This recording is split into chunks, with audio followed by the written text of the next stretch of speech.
Welcome to H M classes के YouTube channel पे आप सभी का स्वागत है। आज हम इस वीडियो लेक्चर में देखने जा रहे हैं NT-UGC नीट एग्ज़ाम कॉमर्स का टॉपिक है। उसी के साथ ही असिस्टेंट प्रोफेसर ABST, अगर आप असिस्टेंट प्रोफेसर का एग्ज़ाम दे रहे हैं तो भी आपको ये टॉपिक इनकम टैक्स देखने को मिलेगा आपके सब्जेक्ट्स में। उसी के साथ ही कॉलेज स्टूडेंट हैं तो भी आपको इनकम टैक्स, और उसके अलावा अगर आप अकाउंटेंट, जूनियर अकाउंटेंट का, विद्युत वितरण निगम का कोई पेपर दे रहे हैं तो भी आपको ये इनकम टैक्स का टॉपिक देखने को मिलेगा। Residential status of an individual most important topic है। जब हम कैलकुलेशन करते हैं टैक्स का तो उस पे कौन सी दरें निर्धारित की जाएगी और किस दर के आधार पर टैक्स लिया जाएगा, उसका यही आधार है कि पहले इंडिविजुअल का आपको स्टेटस देखना होता है कि वो रेजिडेंशियल है कि नॉन रेजिडेंशियल है, या ऑर्डिनरी रेजिडेंशियल है या नॉट ऑर्डिनरी रेजिडेंशियल है। उसी के आधार पर करे की दरें निर्धारित की जाती हैं। चलिए हम आगे बढ़े। आप हमारे चैनल पे नए हैं तो हमारे चैनल को सब्सक्राइब कीजिए, लाइक कीजिए, फ्रेंड्स और रिलेटिव के साथ शेयर कीजिए और बेल आइकन को प्रेस कर दीजिए फॉर ऑल नोटिफिकेशंस। हमारे channel NT NEET paper first commerce management और कंपटीशन क्लासेस फ्री प्रोवाइड करवा रहा है। अगर आप इंटरेस्टेड हैं तो आप हमारे चैनल को सब्सक्राइब कर सकते हैं। चलिए हम देख लेते हैं residential status of an Indian. Residential status of an individual, क्योंकि ये जो रेजिडेंशियल स्टेटस है वो आपका कंपनी का भी देखना होता है, HUF का भी देखना होता है, और एक इंडिविजुअल किसी पर्टिकुलर पर्सन का भी देखना होता है, क्योंकि करों की दरें इसी पर ही निर्धारित की जाती हैं, इसी के आधार पर ही कर लगाए जाते हैं। तो पहले हम इसको कैटेगरी देखेंगे तो उसमें हम पहले रेजिडेंट और नॉन रेजिडेंट में इसको बांट देंगे दो भागों में, पहले रेजिडेंट और दूसरा नॉन रेजिडेंट।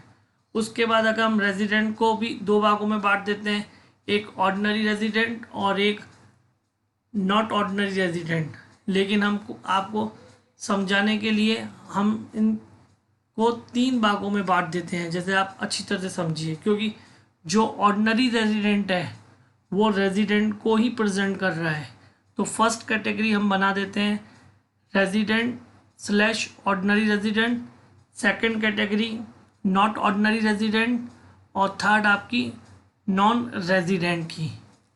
इसको और अच्छी तरह से समझ सकते हैं। चलिए हम आगे बढ़ें। आयकर अधिनियम में करदाता को निवास स्थान के आधार पर धारा 6 के अनुसार निम्न भागों में रखा गया है। पहला, जैसे मैंने आपको बताया कि भारत में साधारण निवासी या निवासी यानी रेजिडेंट और ऑर्डिनरी रेजिडेंट फर्स्ट कैटेगरी। फिर सेकंड, भारत में असाधारण निवासी not ordinary resident in India, और थर्ड आपका भारत में अनिवासी यानी नॉन रेजिडेंट इन इंडिया।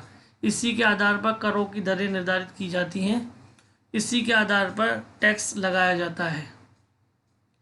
क्योंकि जो नॉन रेजिडेंट इन इंडिया है वो फॉरेनर कहलाते हैं, क्योंकि वो यहाँ के निवासी नहीं माने जाते हैं अकॉर्डिंग टू इनकम टैक्स के रूल्स के अनुसार। तो उनकी जो कमाई है उनको फॉरेन इनकम मानते हुए भी उसको हम टैक्स फ्री कर देते हैं। इसलिए ये डिसाइड किया जाता है कि पहले वो कौन सा सिटीजन किस कैटेगरी से बिलोंग करता है। व्यष्टि करदाता का निवास स्थान यानी उसी के आधार resident of an individual under section 6(1) के अकॉर्डिंग, व्यष्टि का मतलब पर्सन से है। व्यष्टि करदाता का निवास स्थान निर्धारित करने की शर्तों को दो भागों में रखा गया है, यानी इन जो ये कंडीशन है उसको हम दो भागों में विभाजित कर लेते हैं, कंडीशन A और कंडीशन B। कंडीशन A है वो बेसिक कंडीशंस है, और कंडीशन जो B है वो एडिशनल कंडीशंस है। तो कंडीशन A में फर्स्ट जो कंडीशन है वो यह है कि वह व्यष्टि करदाता गत वर्ष में भारत में कम से कम 182 डेज रहा हो, और दूसरी इसकी कंडीशन ये है कि वह व्यष्टि करदाता गत वर्ष से तुरंत पूर्व के 4 वर्षों में भारत में कम से कम 365 दिन रहा हो, गत वर्ष में भारत में कम से कम 60 दिन अपवाद की दशा में 182 डेज रहा हो। यानी कहने का मतलब है कि एक रेजिडेंट, एक नॉन रेजिडेंट और एक नॉट ऑर्डिनरी रेजिडेंट को स्टेटस को समझने के लिए हमें ये कंडीशंस देखनी पड़ती है। ए कंडीशन और बी कंडीशन है। ए कंडीशन जो है वो बेसिक कंडीशंस है, बी कंडीशन एडिशनल कंडीशन है। ए कंडीशन में दो कंडीशन दी हुई है। पहली कि वो गत वर्ष में 182 डेज रहा हो, और दूसरी कंडीशन ये है कि गत वर्ष से पूर्व के 4 वर्षों में 365 दिन और गत वर्ष में 60 दिन। अपवाद है इसमें भी, और जो अपवाद है वो दूसरी शर्त के लिए ही अपवाद है, एक्सेप्शंस हैं। पहला कि यदि वह व्यक्ति करदाता भारत का नागरिक है और नौकरी करने के उद्देश्य से अथवा भारतीय जहाज के कर्मचारी के रूप में भारत से बाहर गया हो, तो उसे गत वर्ष में 60 दिन के स्थान पर 182 दिन रहना होगा। यानी कोई इंडियन सिटीजन है, वो जॉब के लिए आउट ऑफ इंडिया गया हो, आउट ऑफ इंडिया जैसे कि वो शिप में इंजीनियर्स वगैरह जाते हैं, तो ऐसे लोगों के लिए रेजिडेंट बनने के लिए सेकंड जो कंडीशन है वो लागू ना होके फर्स्ट कंडीशन ही अप्लाई होगी। जो सेकंड कंडीशन थी कि जो कि गत वर्ष 4 वर्ष पूर्व 365 दिन और गत वर्ष में 60 दिन, तो ये वहाँ पर 60 दिन के बजाय 182 दिन ही उनका कैलकुलेट किया जाएगा।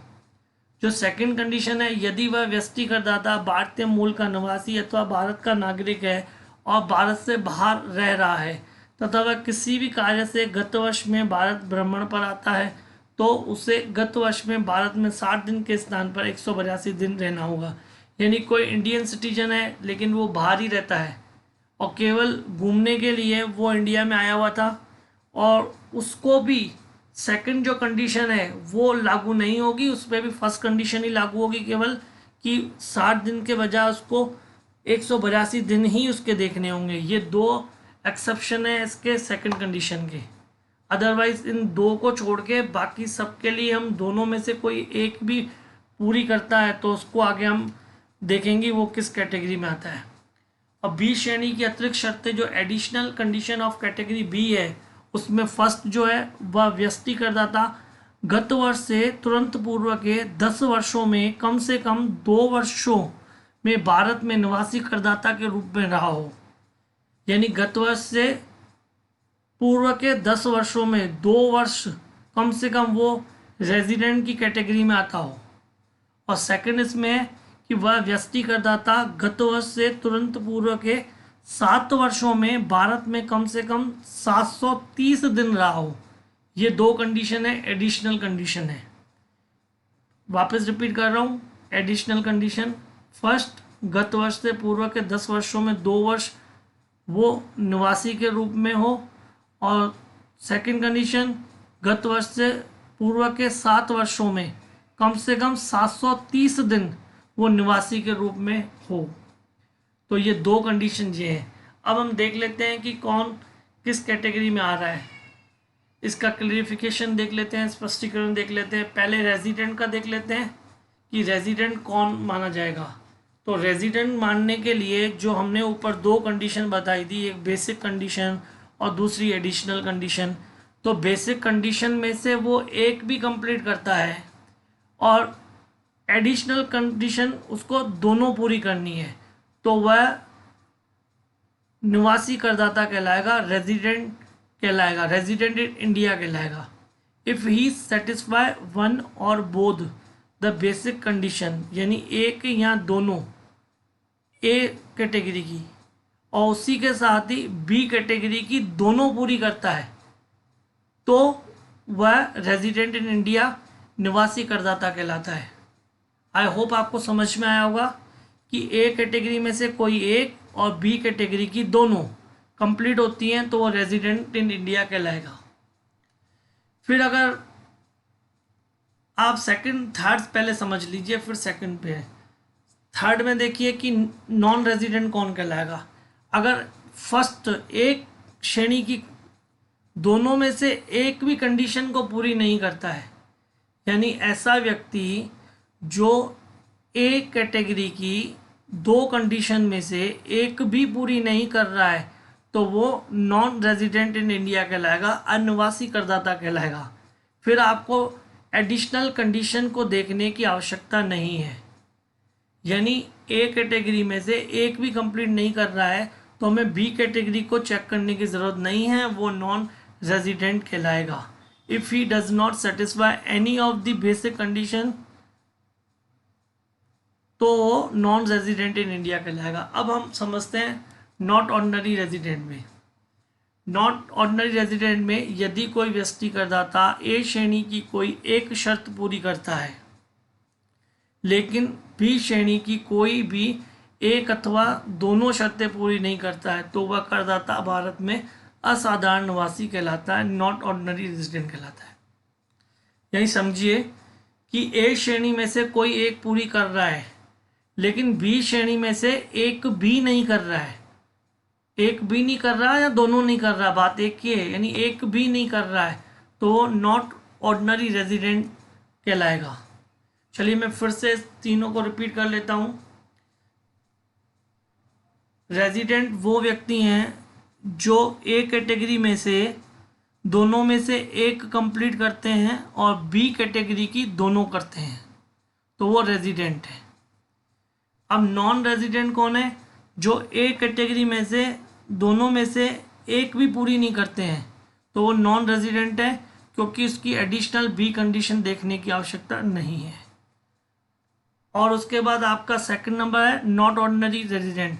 ये फर्स्ट मतलब एक कैटेगरी में से एक तो कंप्लीट कर रहे हैं लेकिन बी कैटेगरी में से एक भी नहीं कर रहे हैं या दोनों ही नहीं कर रहे हैं तो वो नॉट ऑर्डिनरी रेजिडेंट है। आई होप आपको समझ में आ रहा होगा। फिर से एक बार मैं ये चीज़ें आपने देख ली। उसके अलावा अगर कंडीशन में देखें, एक कैटेगरी में कौन सी कंडीशन है? एट कैटेगरी में कि गत वर्ष में 182 डेज रहा हो, और ए कैटेगरी की सेकंड कंडीशन है गत वर्ष से पूर्व के 4 वर्षों में 365 दिन और गत वर्ष में 60 दिन रहा हो। और एडिशनल कंडीशन की बात करें तो एडिशन कंडीशन में फर्स्ट आपकी है कि गत वर्ष से 10 वर्ष के अंदर 2 वर्ष वो निवासी के रूप में हो, और उसकी सेकंड कंडीशन है गत वर्ष से 7 वर्ष के में वो 730 दिन वो भारत में रहा हो। ये इसकी कंडीशंस हैं।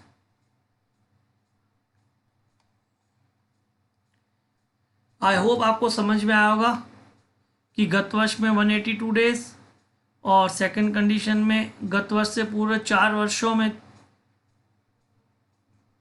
365 दिन और गत वर्ष में 7 दिन 60 डेज, और बी श्रेणी में 10 वर्षों में 2 वर्ष निवासी रहा हो, और बी में सेकंड नंबर में 7 वर्षों में 730 दिन निवासी रहा हो। ये गत वर्ष को छोड़कर है, गत वर्ष से तुरंत पूर्व के 10 वर्ष और गत वर्ष से तुरंत पूर्व के 7 वर्ष है, क्योंकि गत वर्ष में तो हम ये ए कंडीशन बेसिक कंडीशंस को देख रहे हैं। आई होप आपको समझ में आया हो, और इससे रिलेटेड कोई भी प्रॉब्लम या क्वेरी हो तो आप कमेंट कर सकते हैं। Keep watching our channel. Thank you for watching our channel.